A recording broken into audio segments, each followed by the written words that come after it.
आगे basic course के topic में अगला चित्र चल रहा था हमारा 3 लोग का।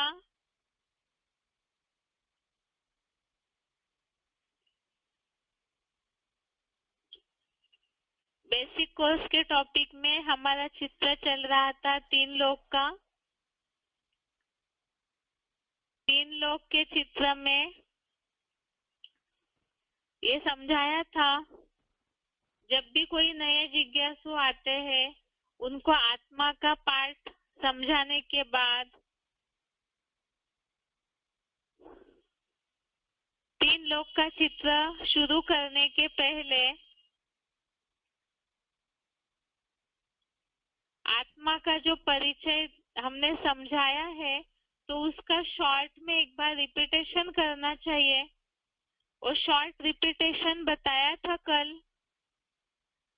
जैसे आत्मा और शरीर में क्या अंतर है। आत्मा ज्योति बिंदु है, त्रिपुटी के बीच में रहती है, और आत्मा निर्लेप नहीं है, एक शरीर छोड़ दूसरा लेती है, तो प्रकृति के तत्वों के बंधन में आकर के पुनर्जन्म में आते रहती है।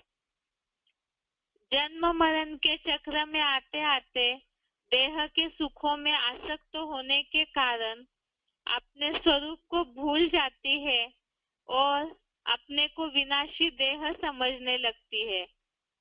साथ में ही ऐसे पर धर्म अर्थात देह के धर्म में उलझने के कारण 5 विकारों की निर्मित हुई, जिसके कारण ही मनुष्य आत्माएं पतित और दुखी बन जाते हैं। और उन्हें फिर से पावन और सुखी बनाने के लिए ही भगवान इस सृष्टि पर आते हैं। तो भगवान का ज्ञान और भगवान की याद रूपी खुराक लेकर के आत्मा रूपी बैटरी को चार्ज करना होता है। इस तरह से हमने आत्मा के बारे में बहुत सी बातें समझाई है पहले पार्ट में ही। अब जिज्ञासुओं को हम पहली बार में ही यदि इस बात को समझाते हैं या तो डायरेक्ट 3 लोग का चित्र चालू करेंगे तो इंटरेस्ट नहीं आएगा। तो समझाते समय कोर्स किसी को भी उनकी जिज्ञासा को जागृत कीजिए, उन्हें प्रश्न पूछिए, और साथ में हम ये अगला चित्र क्यों समझा रहे हैं इसका शॉर्ट परिचय भी उन्हें देना है। तो इसीलिए ही कुछ प्रश्न है जो जिज्ञासुओं को पूछने चाहिए।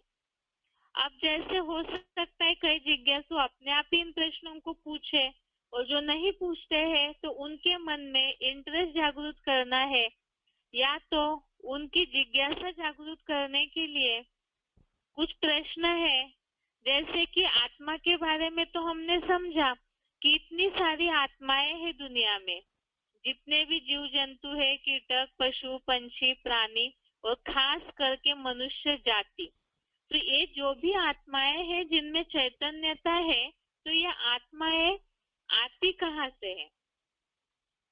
दूसरी बात, आत्माएं पुनर्जन्म लेते रहती है, तो क्या वो इसी दुनिया में उलझी हुई रहेगी, इसी तरह से जन्म लेती रहेगी, या तो कहीं और जन्म मरण का चक्र पूरा करके कहीं जाती भी है। और अगर वो कहीं जाती भी है तो कहाँ जाती है।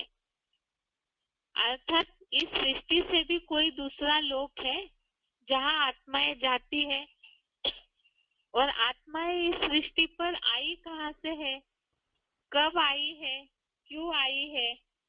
और ये जो जन्म मरण का हमारा चक्र चल रहा है, काल चक्र है, इसमें कितने जन्म लिए, अभी हमारा कौन सा जन्म चल रहा है, और आत्मा क्या इस दुखी सृष्टि से कभी मुक्त हो सकती है।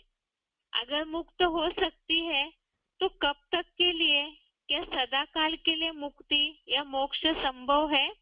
अगर है तो कैसे, और नहीं है तो क्यों नहीं है, और उसके लिए ही जीवन में रहते हुए भी कोई सुखी है, कोई दुखी है, इसका क्या राज है।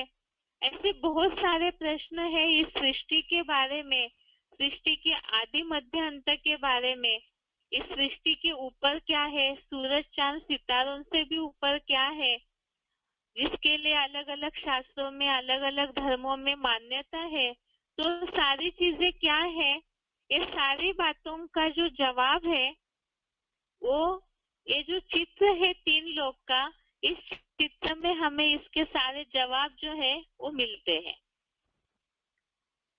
अब सबसे पहले ये समझना है कि 3 लोक का चित्र देखिए, जिनके पास भी किताब है वो सब 3 लोक का चित्र में देखिए कि सीधा ही हम चित्र के बारे में विस्तार में नहीं समझाएंगे। सबसे पहले जिज्ञासुओं को चित्र का संक्षिप्त परिचय देंगे। ये 3 लोक का चित्र है। इस 3 लोक के चित्र में सबसे ऊपर जहाँ लाल लाल प्रकाश, कुछ केसरी कलर का प्रकाश दिखाया हुआ है और उसमें ही कुछ बिंदी बिंदी बिंदी आत्माओं की, ये तो हमने पहले पाठ में जिज्ञासुओं को समझाया है कि आत्मा बिंदी है, ज्योति का कण है। तो ऐसे ही ये बिंदी आत्माओं की कुछ रचना सेटिंग सहित ऊपर दिख रही है। तो ये क्या चीज है, इसे ही बोला हुआ है मूल वतन, अर्थात ये मूल है, शुरुआत है, शुरुआत का वतन है, अर्थात घर है, जिसे ही ब्रह्मलोक कहा जाता है, पारलोक कहा जाता है। 3 लोक के चित्र में वैसे तो जिन्होंने भी एडवांस कोर्स लिया है, जो भी इस गीता क्लास से जुड़े हुए हैं, सभी तो एडवांस में चलने वाले ही है। तो 3 लोक का चित्र जो बेसिक में समझाया जाता है, जिसमें परम धाम की पहचान दी जाती है, तो वो चित्र सभी जानते ही है। इसमें सबसे ऊपर जो ये परम धाम का चित्र है, जहाँ लाल लाल प्रकाश दिखाया हुआ है, जिसे ही मूल वतन कहा जाता है। ये मूल वतन 5 तत्वों की दुनिया से परे एक अलग 6वां तुरीय तत्व है, अर्थात वो सदैव ही प्रकाशित रहता है। यही मूल वतन को ही ब्रह्मलोक, पारलोक कहा जाता है और इसे ही परम धाम या शांति धाम भी कहा है। ये परम धाम अर्थात परे से परे श्रेष्ठ धाम है और ये श्रेष्ठ धाम ही आत्माओं का और खास करके जो परम पिता परमात्मा आत्माओं के बाप है, सुप्रीम सोल ज्योति बिंदु, उनके रहने का ये स्थान है, जिसे ही परम धाम, शांति धाम, मूल वतन कहा जाता है। इससे थोड़ा नीचे आइए, जहाँ पर ब्रह्मा, विष्णु और शंकर की पूरी दिखाई गई है। जहाँ चित्र में यहाँ पे पहले शंकर की पूरी, अर्थात एक जो चित्र है उसमें ही अलग अलग विभाग करके दिखाए हुए हैं। पहले शंकर को बैठे हुए दिखाया है, फिर विष्णु को, उसके बाद ब्रह्मा को। तो ये जो परम धाम से नीचे दिखाया हुआ है अलग एक पार्ट, तो उसे ही सूक्ष्म वतन कहा जाता है। सूक्ष्म इस चीज में ही अर्थ समाया हुआ है कि जहाँ सूक्ष्मता रहती है। परम धाम जो है एक अलग तुरीय तत्व है, जहाँ आत्मा अपने मूल ज्योति बिंदु स्टेज में रहती है, और सूक्ष्म वतन जहाँ सूक्ष्म शरीरधारी रहते हैं, जिससे ही बेसिक कोर्स के हिसाब से ब्रह्मा, विष्णु, शंकर की पूरी के रूप में दिखाया जाता है। तो ये सूक्ष्म वतन अर्थात यहाँ भी 5 तत्वों का कोई कनेक्शन नहीं रहता है, लेकिन सूक्ष्म शरीरधारियों के रूप में जो वतन है उसे ही सूक्ष्म वतन कहा गया है। अर्थात सूक्ष्म शरीरधारियों की रहने का जो स्थान है वो सूक्ष्म वतन है। और इस चित्र में ब्रह्मा विष्णु शंकर जो सूक्ष्म स्टेजधारी देवताएं हैं उन्हें दिखाया जाता है। उससे नीचे सूरज, चांद, सितारों की दुनिया दिखाई हुई है, अर्थात यहाँ से सूक्ष्म वतन से भी नीचे जहाँ 5 तत्वों की दुनिया शुरू हो जाती है, यहाँ पर ही सूरज, चांद, सितारे, ग्रह, नक्षत्र, आकाश तत्व शुरू हो गया। और इससे ही नीचे फिर जहाँ पृथ्वी का ग्लोब दिखाया हुआ है, पृथ्वी दिखाई हुई है और उसमें उल्टा झाड़ दिखाया हुआ है, अर्थात ही ये साकार मनुष्य लोक है। अर्थात जिस सृष्टि पर हम रह रहे हैं वो सृष्टि को ही, जो 5 तत्वों की सृष्टि है, जहाँ मनुष्य, प्राणी सब अपने 5 तत्वों से मिले हुए जो प्रकृति का पुतला है पंच महाभूतों का, इस साकार शरीर में रहते हैं, तो इसीलिए इसे साकारी मनुष्य लोक बताया हुआ है। और यहाँ पर ही आत्माएं इस सृष्टि पर ही साकार शरीर धारण करके जन्म मरण के चक्र में आते रहते हैं, तो इसे साकार लोक के रूप में दिखाया हुआ है। तो इस तरह से 3 लोक का चित्र इसे क्यों बोला हुआ है? क्योंकि ये चित्र अर्थात आत्माओं की जो गति है वो 3 रूप में होती है। सबसे पहले यहाँ साकारी मनुष्य लोक है। वैसे तो आत्मा मूल रूप में ज्योति बिंदु स्टेज में रहती है, तो उसकी मूल जहाँ बताया आत्मा आदि अनादि है, आत्मा या परमात्मा को कोई रचता नहीं है, ये सृष्टि भी अनादि है। तो इसी तरह से ये जो परम धाम, जो एक छठा तुरीय तत्व है, अनादि तत्व है, तो इसमें आत्माएं मूलतः अपने ज्योति बिंदु स्टेज में रहती है। तो यह आत्माओं की आत्मलोक से शुरुआत है, जहाँ आत्मा अपने मूल रूप में रहती है। यहाँ से नीचे आइए तो आत्माएं जहाँ सूक्ष्म शरीर में रहती है, जो प्रकाश का एक शरीर रहता है, वो सूक्ष्म शरीर की स्टेज जो है वो सूक्ष्म वतन है। ये दूसरा लोक हो गया सूक्ष्म वतन। पहला लोक परम धाम मूल वतन, जिसे ब्रह्मलोक कहा है, वो सबसे पहला लोक जहाँ आत्मा ज्योति बिंदु स्टेज में, पॉइंट ऑफ लाइट की स्टेज में रहती है, तो वो पहला वतन है। दूसरा वतन है सूक्ष्म वतन, जहाँ आत्मा सूक्ष्म शरीरधारी स्टेज में रहती है, वो हो गया जो लाइट का शरीर बोला जाता है, जिसे ही दुनिया में लोग भूत प्रेत कहते हैं, लेकिन यहाँ तो ज्ञान के हिसाब से सूक्ष्म शरीरधारी आत्मा है। और तीसरा लोक है साकारी मनुष्य लोक, अर्थात यहाँ से जहाँ से सूरज, चांद, सितारों की दुनिया शुरू हो गई, 5 तत्वों की दुनिया चालू हो गई, तो वहां पर से ही साकारी मनुष्य लोग, जहाँ अभी हम इस सृष्टि पर बैठे हुए हैं, जन्म मरण के चक्र में आते हैं, तो ये साकारी लोग, इसे साकारी इसलिए बोला है क्योंकि मनुष्य यहाँ 5 तत्वों से मिले हुए शरीर में रहते हैं, जो साकार है, आंखों से, भौतिक आंखों से दिखाई देता है, तो इसीलिए साकारी है। सूक्ष्म शरीर जो भौतिक आंखों से दिखाई नहीं देता, तो लाइट का शरीर होता है, वो सूक्ष्म शरीर है। और आत्मा जो ज्योति का कण है, वो अति सूक्ष्म प्रकाश, ये जो 5 तत्वों से परे अनादि तत्व है, वैसे है बिल्कुल ज्योति का कण, बहुत ही अति सूक्ष्म, जो भौतिक आंखों से या इस दुनिया से, कोई भी यंत्रों से जो आत्मा दिखाई नहीं देती, वो मूल स्टेज में परम धाम में रहती है। तो ये तीन लोक का चित्र हो गया।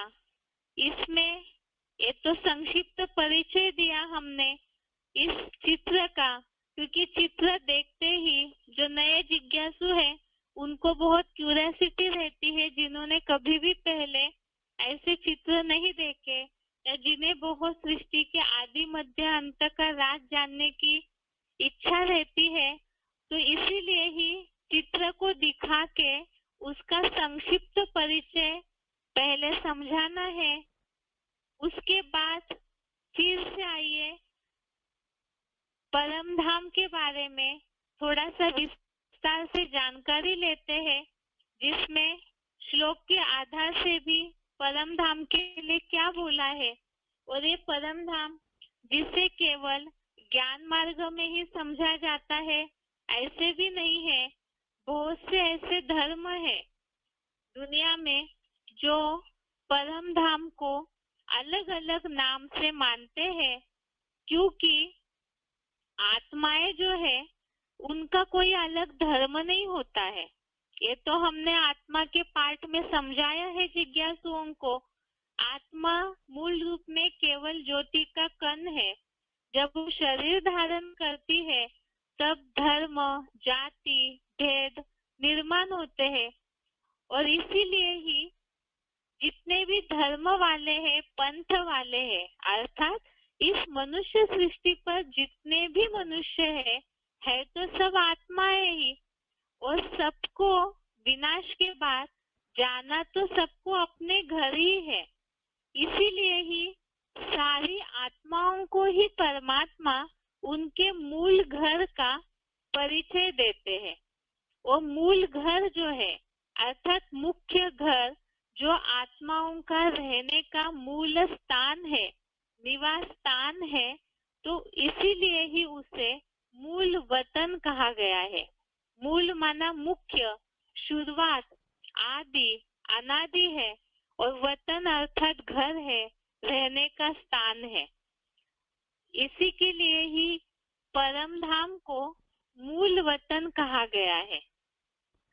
दूसरा, इसे ही निराकारी दुनिया भी कहा जाता है, क्योंकि वहाँ 5 तत्वों का, भौतिकता का या ये जो जड़ तत्व है, कोई भी जड़त्वमय चीज का वहाँ नाम नहीं होता है। तत्वों से परे एक अलग छठा तुरीय तत्व है। तुरीय अर्थात अलग, जिसका कोई इस दुनिया से कनेक्शन ही नहीं है। तो इसीलिए ही उसे निराकारी दुनिया भी कहते हैं। और इसे ही आत्माओं का रहने का स्थान है, इसीलिए आत्मलोक भी कहा जाता है। और परम धाम में जहाँ पर आत्मा मूल स्टेज में रहती है, साइलेंस, शांति की स्टेज में रहती है, जहाँ वाणी का कोई नामो निशान नहीं, बोल चाल का, हलन चलन का कोई नामो निशान नहीं है, तो इसीलिए ही उसे निर्वाण धाम भी कहा जाता है, जिसे ही दुनिया में लोग कहते हैं पार निर्वाण गया। वास्तव में इस सृष्टि पर रहते रहते सबको जन्म मरण के चक्र में आना होता है। ये पार निर्वाण जाने की जो बात है वो केवल एक ही बार महाविनाश के बाद ही सारी आत्माएं इस निर्वाण धाम अर्थात परम धाम में जाते हैं। इसे ही शांति धाम या साइलेंस वर्ल्ड कहा जाता है। अब जहाँ वाणी ही नहीं होगी तो वहाँ शांति का अखूट भंडार है, वो साइलेंस वर्ल्ड है, जिसके लिए ही हम मुरलियों में भी सुनते हैं टॉकी, मूवी और साइलेंस। टॉकी अर्थात वाणी की जो स्टेज है वो साकार मनुष्य लोक है। मूवी जहाँ इशारे की भाषा है वो सूक्ष्म वतन है। और साइलेंस अर्थात शांति धाम वो परम धाम की स्टेज है। इसे ही मुक्ति धाम भी कहा जाता है, क्योंकि आत्माएं 5 तत्वों के बंधन से मुक्त होकर के जहाँ रहती है तो वो परम धाम ही मुक्ति धाम भी कहा जाता है और इसे ही ब्रह्मलोक या तो ब्रह्म महातत्व भी कहा जाता है। अर्थात ये ब्रह्मांड भी है जहाँ आत्माएं अंडे मिसल रहती है। अंडे मिसल अर्थात बहुत छोटे, मेन आत्मा बीज है तो बीज रूप स्टेज में रहती है, इसीलिए इसे ब्रह्मांड भी कहा जाता है, ब्रह्म महातत्व भी कहा जाता है।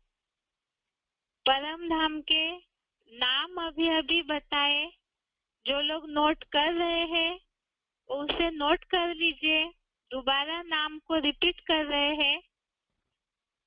परम धाम के लिए ही मूल वतन कहा जाता है, जहाँ आत्माएं मूल स्टेज में रहती है।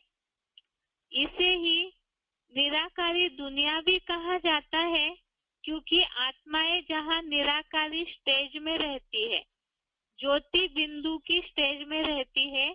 ज्योति का कण है जिसका आकार दिखाई नहीं देता, ना वर्णन किया जा सकता है, इसीलिए उसे निराकारी दुनिया कहा जाता है। आत्माओं के रहने का स्थान है, इसीलिए इसे आत्मलोक भी कहा जाता है। वाणी का कोई नामो निशान नहीं है, इसीलिए इसे निर्वाण धाम कहा जाता है, जिसे ही दुनिया वाले पार निर्वाण गया ऐसे कहते हैं। यहाँ ही वाणी का कोई नामो निशान नहीं तो शांति ही शांति है, आवाज नहीं रहता बिल्कुल, तो परम धाम श्रेष्ठ से श्रेष्ठ धाम को ही शांति धाम या साइलेंस वर्ल्ड भी कहा जाता है और इसे ही मुक्ति धाम भी कहा जाता है, क्योंकि आत्माएं जहाँ 5 तत्वों के पुतले से निकल करके मुक्त अवस्था में रहती है, इसीलिए ये मुक्ति धाम भी है। परम धाम को ही ब्रह्मांड, ब्रह्मलोक, ब्रह्म महातत्व भी कहा जाता है। ब्रह्मांड इसीलिए क्योंकि आत्माएं अंडे मिसल रहती है।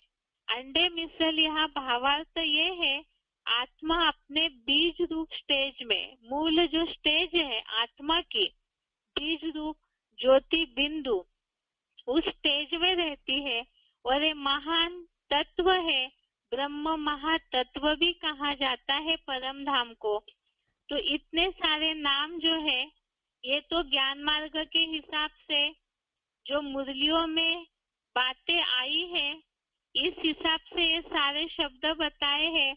इसमें से दुनिया वाले मुक्ति धाम को तो जानते हैं, ब्रह्म महातत्व को भी जानते हैं और निर्वाण धाम को ही दुनिया वाले पार निर्वाण गया इस भावार्थ से जानते हैं।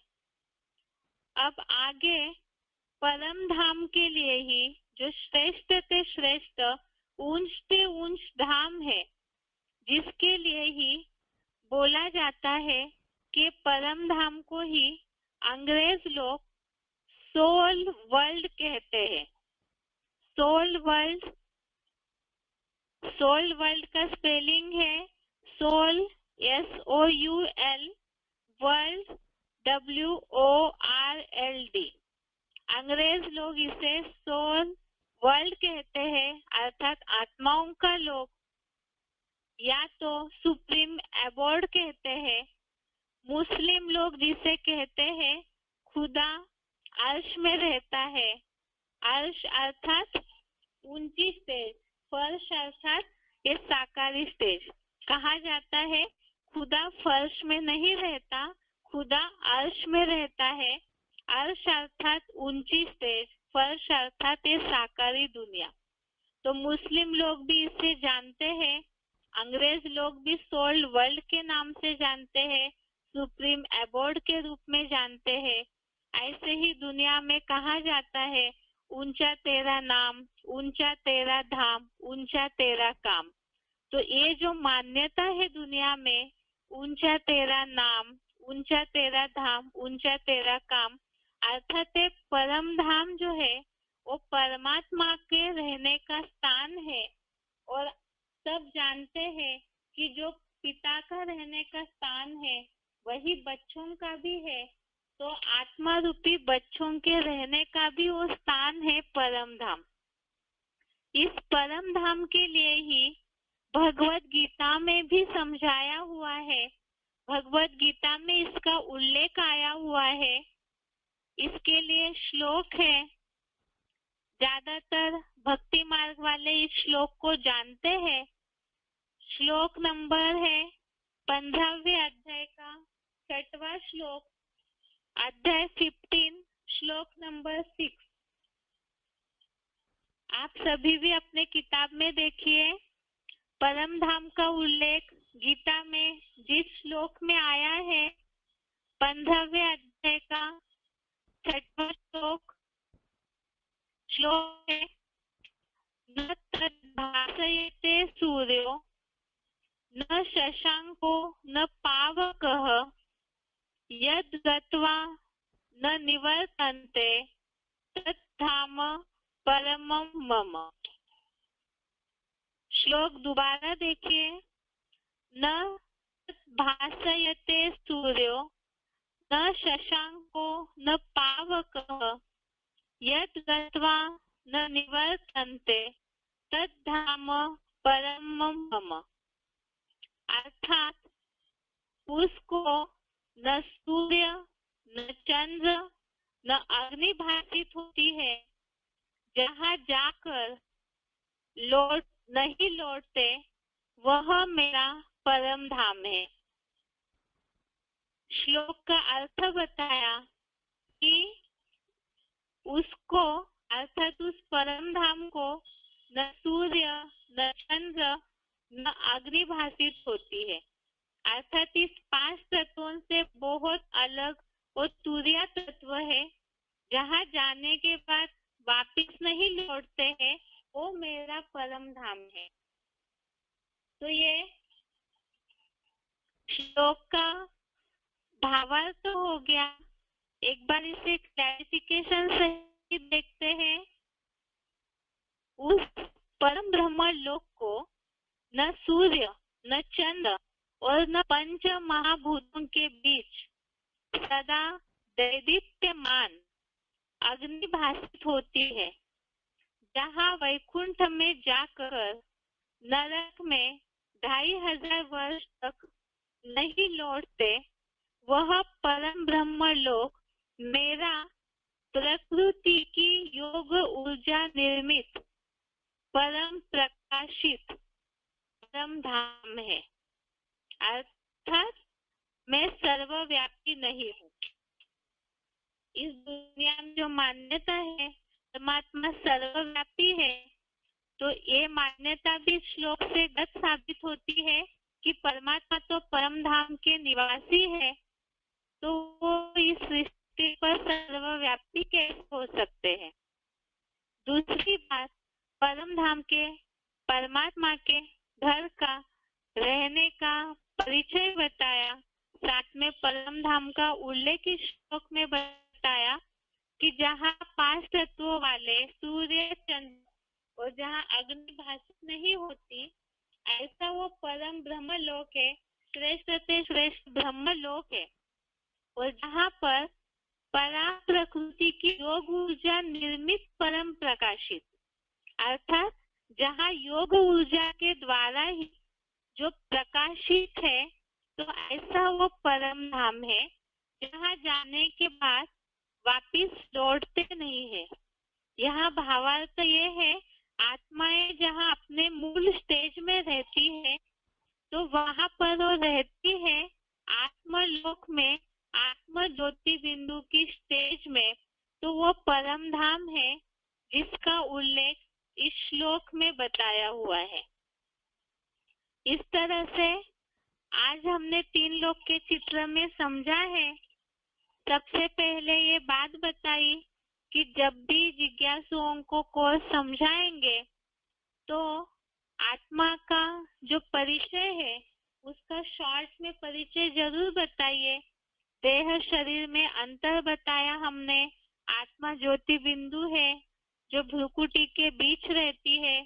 शरीर में आने के कारण 5 तत्वों के संग के रंग के कारण जन्म मरण के चक्र में आती है, तो इसीलिए निर्लेप नहीं है आत्मा, और जन्म मरण के चक्र में आके दुखी हो गई, देह भान में आई, तो विकार निर्माण हुए, दुखी हो गई, पतित हो गई, तो पावन बनने के लिए परमात्मा का ज्ञान और योग का खुराक लेना जरूरी है, इससे आत्मा रूपी बैटरी चार्ज हो सकती है। और इसी के लिए ही प्रैक्टिस करते करते कर्मयोगी बनना है। इस तरह से आत्मा के पाठ का सार बताया हमने। अब 3 लोक का चित्र शुरू करने के पहले ये बताया कि डायरेक्ट 3 लोक का चित्र दिखाते ही आप उन्हें बताना शुरू करेंगे तो हो सकता है कई बार लोग बोर हो जाए, इसलिए पहले उनकी जिज्ञासा जागरूक कीजिए।